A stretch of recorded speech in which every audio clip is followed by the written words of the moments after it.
Jazakallah khair. The next question is regarding prayer. If you guys could keep the question topics about prayer, that would be very helpful because we have so many questions. The question says, how do you put all your concentration into your prayers?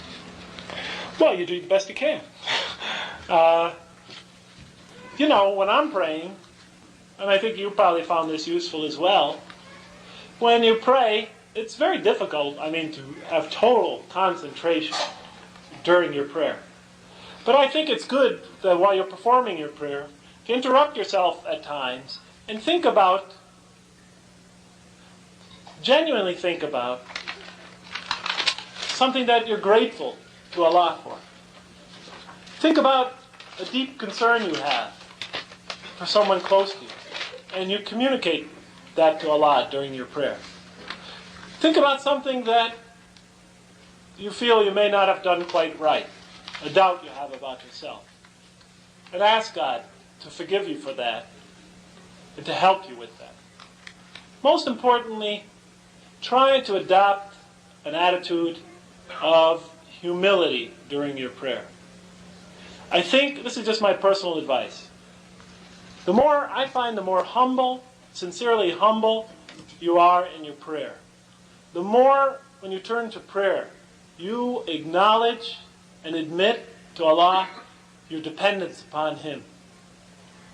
The more you turn your heart totally over to Him and concentrate on that, the more you try to envision His greatness compared to your smallness, His kindness compared to your humanity, the more you concentrate on His beautiful attributes, most powerful names, I find the more beautiful is the experience of your prayer.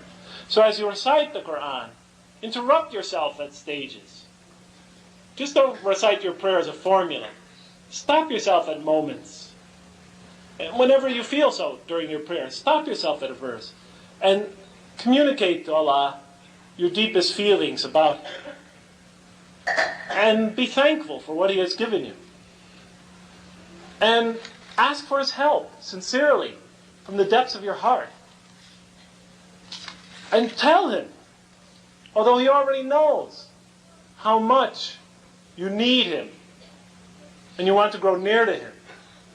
Because when you do that, you are opening your heart to His light.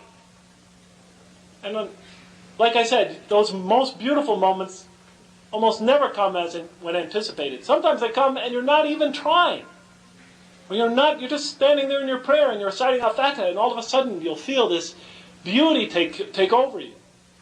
But still, I think it's the attitude with which you approach that prayer. If you approach it just as a burden that you want to get out of the way, then it's probably going to be a burden that you just get out of the way. And you will receive a reward for it, because it will develop your steadfastness, persistence, etc. But if you approach it as a humble servant of God Almighty, as one who depends on Him totally, and has total trust in Him, I think it'll enhance the beauty of your prayer all the more. And God knows best. But I will say this. To all of us, we need to remember this. And we have to remind ourselves of this. Don't miss the prayers. Don't skip the prayers. Skip the prayers, you're taking a step backwards. And then you have a difficult time getting back to where you were before. Pray day in, day out, as prescribed, and you will slowly but surely notice a progress in your spirituality. You will notice that the beauty of the prayers increases with that performance in prayer. You will notice that if you compare your experience of prayer to the way it was 3 years ago, there is something greater about it now than it was then. Provided that you're also trying to live the life of a Muslim, sincerely trying to be humble and compassionate to others, to be truthful, to be fair to your neighbor, to be just, to be honest, etc., etc. But most of all, with all that, don't miss a prayer. Because you take a huge step backwards. And you got to start again. I'm not saying you go back to step one. Frankly, I don't know. But you do go back. And you got to bring yourself forward again. At least as I perceive it. Jazakallah khair.